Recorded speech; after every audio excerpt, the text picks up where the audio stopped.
Hi കൂട്ടുകാരെ, എല്ലാവർക്കും സുഖമെന്ന് വിശ്വസിക്കുന്നു. നമുക്കിന്ന് എനിക്കൊരു ഇച്ചിരി മത്തങ്ങ കിട്ടിയിട്ടുണ്ട്. 1/2 കിലോ മത്തങ്ങ ഉണ്ട്. നമുക്കിത് വെച്ചൊരു പായസം ഉണ്ടാക്കാവുന്ന കരുതിയാണ്. മത്തങ്ങ പായസവേ അതെങ്ങനെയാണെന്ന് ചോദിച്ചാൽ, നമുക്ക് ഈ മത്തങ്ങ എല്ലാം തൊലിയെല്ലാം കളഞ്ഞിച്ച് നമുക്കിത് ചെത്തി ഈ സീഡ്സ് എല്ലാം കളഞ്ഞിട്ട് ചെറിയ പീസുകളാക്കിയിട്ട് കുക്കറിനകത്ത് ശകലം വെള്ളം ഒഴിച്ച് നമുക്ക് നന്നായി വേവിച്ചെടുക്കണം. അത് കഴിഞ്ഞിട്ടാണ് നമ്മളിത് ചെയ്യുന്നത്. അപ്പോൾ ഇത് നമ്മൾ തൊലി കളയുന്ന നേരത്തിന് ഇതിന് വേണ്ടി ഇതിലേക്ക് ആവശ്യമായ കുറച്ച് കടലപ്പരിപ്പ് ഞാൻ എടുത്തിട്ടുണ്ട്. ഈ കടലപ്പരിപ്പ് കഴുകി ഒരു കുക്കറിനകത്തിട്ട് നമുക്കൊരു 5-6 വീസിലിട്ടെടുക്കാം. ആദ്യമേ നമുക്ക് അത് ചെയ്യാം. അത് പെട്ടെന്നാകുമല്ലോ. അപ്പോൾ ഒരു സൈഡിൽ ഇത് നമ്മുടെ തൊലി ചെത്തുന്ന നേരം കൊണ്ട് അത് നമുക്ക് വെന്ത് കിട്ടും. നമുക്ക് ആദ്യം ഇതൊന്ന് കടലപ്പരിപ്പ് കഴുകി ഒരു കുക്കറിനകത്തോട്ടിടാം.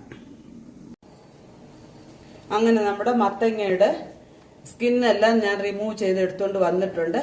പിന്നീട് ഒരു കാര്യം പ്രത്യേകം ശ്രദ്ധിക്കണം കൂട്ടുകാരെ, എന്താന്ന് ചോദിച്ചാൽ നല്ല വിളഞ്ഞ മത്തങ്ങയെ ഇതിനെടുക്കാവുള്ളൂ. പംകിൻ വന്ന് നല്ല സ്വീറ്റ് ആയിട്ടിരിക്കും. അപ്പോഴ് വിളഞ്ഞതാണെങ്കിൽ അതേ എടുക്കാവുള്ളൂ. പൊട്ടൊന്നും എടുക്കരുത്. പൊട്ടെടുത്താൽ അത്ര ടേസ്റ്റ് വരത്തില്ല. വെന്ത് കഴിയുമ്പോൾ ഒരു മാതിരി മത്തങ്ങയുടെ ആ ഒരു ഇത് വരും നമുക്ക്. പക്ഷെ ഇത് വിളഞ്ഞ മത്തങ്ങ നമ്മൾ പായസം വെച്ചാൽ അങ്ങനെ വരത്തില്ല. അപ്പൊ ഇത് നമുക്കൊരു കുക്കറിനകത്തോട്ടിട്ട് ശകലം വെള്ളം ഒഴിച്ച് ഒരു 3 വിസിൽ വിട്ടെടുക്കാം. വലിയ കുക്കറാണെങ്കിൽ 2 വിസിൽ മതി. എന്റെ ചെറിയ കുക്കറായതുകൊണ്ട് ഞാൻ 3 വിസിൽ വിടുന്നുണ്ട്.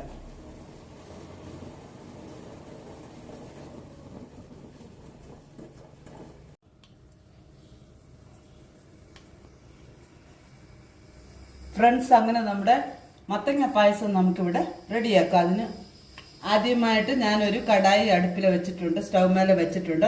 അതിനകത്തോട്ട് ഞാൻ കുറച്ച് ഒരു 2 സ്പൂണോളം നെയ്യ് എടുത്തു കൊടുത്തിട്ടുണ്ട്. ആ നെയ്യ് ഒന്ന് ചൂടായി വരട്ടെ. നമുക്കതിനകത്തോട്ട് ചൂടായിട്ടുണ്ട് അണ്ടിപ്പരിപ്പ് ഇട്ട് കൊടുക്കാം. നമുക്കിതൊന്ന് വറുത്തെടുക്കാം നന്നായിട്ട്. ഇവിടെ കന്നഡയിൽ ഇവിടെ മുന്തിരി എന്നാണ് ഇതിന് പറയുന്നത്. ഇടയ്ക്കിടയ്ക്ക് ചിലപ്പോൾ ഞാൻ ഓർക്കാതെ അങ്ങ് മുന്തിരി വറുത്ത് പൊടിക്കാമെന്നൊക്കെ ചില റെസിപ്പിയിൽ പറയാം. അപ്പം ഒരാൾ എന്നോട് ചോദിച്ചു അതെന്താ മുന്തിരി വറുത്ത് പൊടിക്കുന്നതെന്ന്.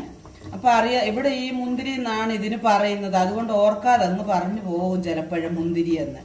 നമ്മുടെ നാട്ടിൽ മുന്തിരി എന്ന് പറഞ്ഞാൽ ദ്രാക്ഷി ഗ്രേപ്സിനാണല്ലോ മുന്തിരി എന്ന് പറയുന്നത്. ഇവിടെ ഇതിന് കാഷ്യൂവിനാണ് മുന്തിരി എന്ന് പറയുന്നത്. ഇതിനകത്തോട്ട് നമുക്ക് ഈ ഉണക്കമുന്തിരി കൂടെ ചേർത്ത് കൊടുക്കാം. പിന്നെ വറുത്ത കപ്പലണ്ടി അതുകൂടി ഇതിനകത്ത് ഇട്ട് കൊടുക്കാം. ഇതെല്ലാം നന്നായിട്ടൊന്ന് മൂപ്പിച്ചെടുക്കാം നമുക്ക്.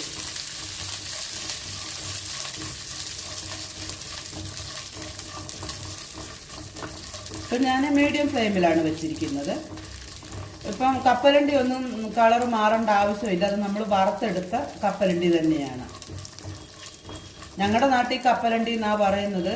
ഇപ്പം ഇവിടെയൊക്കെ എന്തുവാ പറയുന്നതെന്ന് എനിക്കറിയത്തില്ല. കന്നഡയിലെ കടല ബീജ എന്ന് പറയും.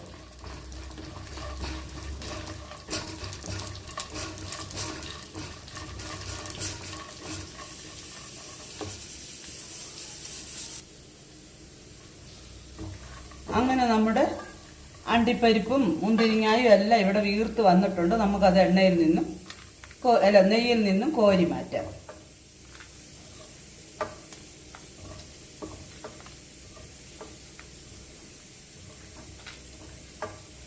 ഇതിലേക്ക് നമുക്ക് ചെറുതായി അരിഞ്ഞ തേങ്ങാക്കൊത്തും കൂടെ വറുത്തെടുക്കാം. അതൊന്ന് കളർ മാറട്ടെ. നമ്മുടെ പായസത്തിനകത്ത് നമുക്ക് എന്തെങ്കിലുമൊക്കെ ഒരിച്ചിരി കടിക്കാൻ കിട്ടണം. അതിനു വേണ്ടിയാണ് ഞാൻ തേങ്ങാക്കൊത്തും കപ്പലണ്ടിയൊക്കെ ഇടുന്നത്. അത് അവരവർക്ക് ഇഷ്ടമുണ്ടെങ്കിൽ ഇടാം, ഇല്ലെങ്കിൽ വേണ്ട. പക്ഷെ അതൊക്കെ ഇട്ടാലാണ് നല്ല ഒരു ടേസ്റ്റ് വരുന്നത്. നമ്മൾ ആ ഇടയ്ക്കിടയ്ക്ക് ഒന്ന് കടിച്ച് തിന്നുമ്പോഴും ഒക്കെ. നമ്മുടെ തേങ്ങ അങ്ങനെ ഇവിടെ മൂത്ത് വന്നിട്ടുണ്ട്. തേങ്ങയ്ക്കകത്ത് എണ്ണയും കൂടെ ഇറങ്ങിയപ്പോഴത്തേക്ക് ഇച്ചിരി വിളഞ്ഞ തേങ്ങയായിരുന്നു. ഇത് നമുക്ക് എണ്ണയിൽ നിന്നും കോരി മാറ്റാം. ഒത്തിരി അങ്ങ് കളർ മാറി അങ്ങ് ഫുള്ളങ്ങ് ഡ്രൈ ആയാൽ കടിക്കാനൊക്കെ പാടാം. ഇതായിട്ടുണ്ട്. ഇനി ഇരിക്കുമ്പോൾ ഒരു ശകലം കൂടെ മൂക്കും. ഇത് എണ്ണയല്ലേ. ഇത് നമുക്കിപ്പോൾ കോരി മാറ്റാം. അടുത്തതായിട്ട് നമുക്ക് ഇതേ നെയ്യിലേക്ക് തന്നെ കുറച്ചുകൂടി നെയ്യ് ഒഴിച്ചു കൊടുക്കാമേ. ഞാനൊരു 2-3 സ്പൂൺ നെയ്യ് ഒഴിച്ചിട്ടുണ്ട്.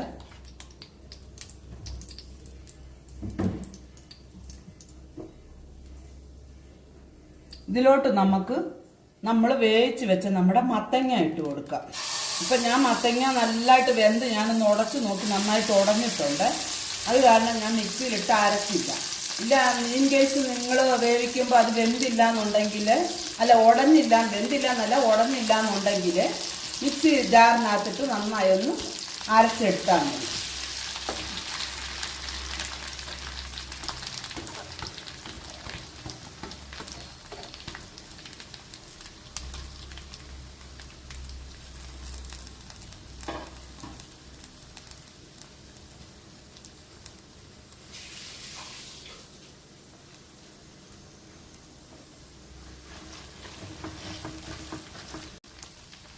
ഇത് നമുക്ക് ഈ നെയ്ക്കകത്തിട്ട് നന്നായി ഒന്ന് വഴറ്റിയെടുക്കണം. അതിൻ്റെ ആ പച്ചമണവും വെള്ളവും ഒക്കെ ഒന്ന് പോയി കിട്ടണം.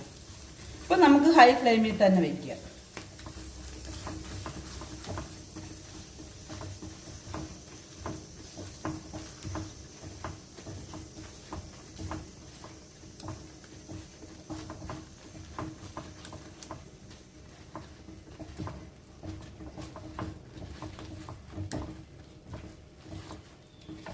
അപ്പം നമ്മളിങ്ങനെ ഉടയ്ക്കുന്ന സമയത്ത് ഇങ്ങനെ മാഷായിക്കോളും അങ്ങ്. ഇല്ല ഉടയാതെ കിടപ്പുണ്ടെന്നുണ്ടെങ്കിൽ അതുകൂടെ നമുക്ക് ഇങ്ങനെ ഒന്ന് മാഷ് ചെയ്ത് കൊടുക്കാം. ഇപ്പം നന്നായി ഉടഞ്ഞു കിട്ടും. ഇതെല്ലാം നന്നായി വെന്ത് ഉടഞ്ഞിട്ടുണ്ട്.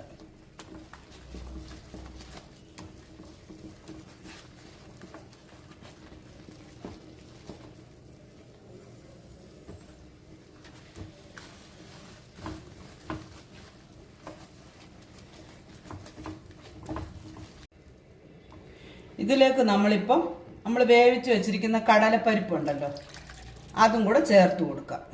ചേർത്ത് കൊടുത്തിട്ട് നമുക്ക് നന്നായി ഒന്ന് ഇളക്കി യോജിപ്പിക്കാം. കടലപ്പരിപ്പ് ആവശ്യത്തിന് വെന്തിട്ടൊക്കെ ഉണ്ട്. ഒത്തിരി അങ്ങ് നമ്മുടെ തോരൻ പരിപ്പ് പോലെ കടലപ്പരിപ്പ് വെന്തുടയത്തില്ല. നമുക്കിപ്പോൾ ഫ്ലെയിം ഒന്ന് ഹൈ ഫ്ലെയിമിൽ വെച്ച് കൊടുക്കാം. നമ്മുടെ പായസം ഒരു കളർഫുള്ളായിട്ടുണ്ട്. നോക്കിയാൽ നല്ല വിളഞ്ഞ മത്തങ്ങയായിട്ടാണ് അതങ്ങനെ. ഇനി നമുക്ക് ഇതിനകത്തോട്ട് മധുരത്തിനാവശ്യമായ വെല്ലം ചേർത്ത് കൊടുക്കാം. ഞാനിവിടെ വെല്ലം 1 കപ്പ് വെല്ലം എടുത്തിട്ടുണ്ടായിരുന്നു. മധുരം വെല്ലം അവരവരുടെ ആവശ്യത്തിന് എടുക്കാം. വെല്ലം എടുത്ത് ഞാൻ ഉരുക്കി വെച്ചിട്ടുണ്ടായിരുന്നു. ഞാൻ മാമൂല് മേടിക്കുന്ന വെല്ലമല്ല ഇപ്പം എനിക്ക് കിട്ടി. അത് കാരണം അതിനകത്ത് ഇച്ചിരി ഡസ്റ്റും മണ്ണും ഒക്കെ ഉണ്ടെന്ന് തോന്നുന്നു കണ്ടിട്ട്. അതുകൊണ്ട് ഞാനിവിടെ അരിച്ചൊഴിക്കുകയാണ്. കുഴപ്പമില്ല, അത്രേ ഇല്ല, ഉണ്ട്. പക്ഷെ അത് അരിച്ചൊഴിക്കുന്നതാണ് നല്ലത്. നമുക്ക് നന്നായി ഒന്ന് ഇളക്കി യോജിപ്പിക്കാം. നന്നായി തിളയ്ക്കണം. ഇപ്പം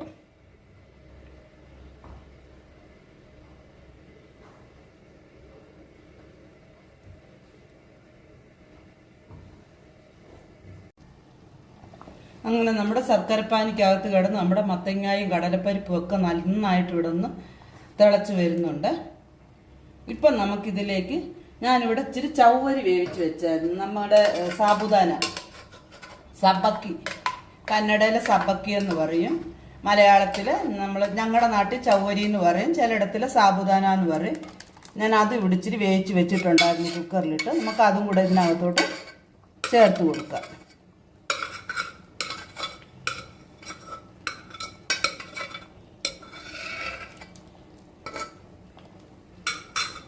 ഇപ്പം നമ്മൾ നന്നായി ഇളക്കണം. എന്താണെന്ന് ചോദിച്ചാൽ ഇത് അടിക്ക് പിടിക്കും. ഇപ്പം ഒരു മീഡിയം ടു ലോ ഫ്ലെയിമിൽ വെക്കാം നമുക്ക്. കാരണം സാബുദാന ഇട്ട് കഴിയുമ്പോഴത്തേക്ക് പെട്ടെന്ന് അതങ്ങ് കുറുകുമല്ലോ. അതുകൊണ്ട് ഇത്രയേ ഉള്ളൂ നമ്മുടെ പായസത്തിൻ്റെ കാര്യമേ. ഇനി ഒരു 5 മിനിറ്റും കൂടെ ഒന്ന് മീഡിയം ഫ്ലെയിമിൽ ആ പച്ചവാസന എല്ലാം ഒന്ന് പോകണം നമുക്ക്. അതുപോലെ ഒന്ന് നന്നായിട്ടൊന്ന് വെന്ത് കിട്ടണം. അത്രയേ ഉള്ളൂ. ആ ശർക്കര എല്ലാം നന്നായിട്ട് തിളച്ചതായിരുന്നല്ലോ. അതുകൊണ്ട് നമുക്ക് ആ പച്ചവാസനയൊന്നും വരരുത് ഇതിനും. മത്തങ്ങയുടെ ആട്ടെ കടലപ്പരിപ്പിൻ്റെ ആട്ടെ ഒരു ഇതും വരരുത്. ഇപ്പം നന്നായിട്ട് തിളയ്ക്കുന്നുണ്ട്.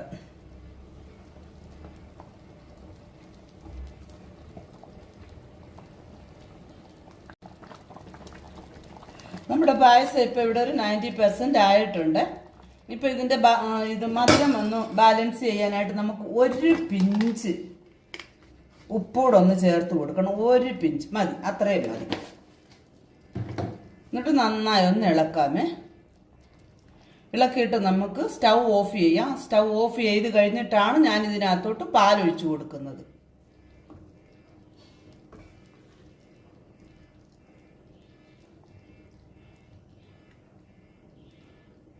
നമുക്കിവിടെ സ്റ്റൗ ഓഫ് ചെയ്യാമേ. ഇനി നമുക്കിതിനകത്തോട്ട് ഏലക്കാപ്പൊടി ചേർത്ത് കൊടുക്കാം. ഞാൻ ഏലക്ക സെപ്പറേറ്റ് പൊടിച്ചതില്ലായിരുന്നു, അത് കാരണം ഞാൻ ഇച്ചിരി പഞ്ചസാര ഇട്ട് മിക്സിക്കകത്തോട്ട് പൊടിച്ചെടുക്കുമായിരുന്നു. അത് ചേർക്കാൻ നമുക്ക് നമ്മൾ വറുത്ത് വെച്ചിരിക്കുന്ന അണ്ടിപ്പരിപ്പും തേങ്ങായും ഇതെല്ലാം കൂടെ ചേർത്ത് കൊടുക്കാം. നന്നായി ഒന്നുകൂടി ഇളക്കാം.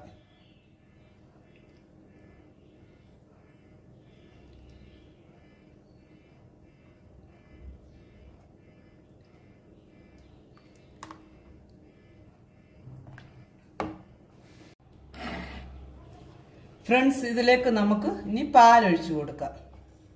ഞാനിവിടെ തിളപ്പിച്ച് വെച്ചിരുന്ന പാലാണ്. തേങ്ങാപ്പാലുണ്ടെങ്കിൽ അതും ചേർക്കാനേ. ഞാനിവിടെ തിളപ്പിച്ച് വെച്ച പാലായിരുന്നു. അത് നമുക്ക് ഇതിനകത്തോട്ട് ചേർത്ത് കൊടുക്കാം.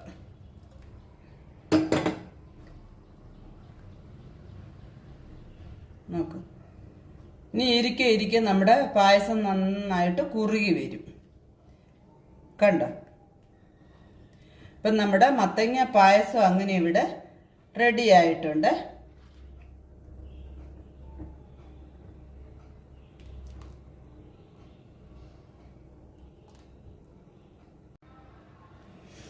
കൂട്ടുകാരെ, അങ്ങനെ നമ്മുടെ മത്തങ്ങ കടലപ്പരിപ്പ് കൊണ്ടുള്ള പായസം ഇവിടെ റെഡി ആയിട്ടുണ്ട്. നോക്കൂ, നല്ല ഗട്ടിയായിട്ടുണ്ട്.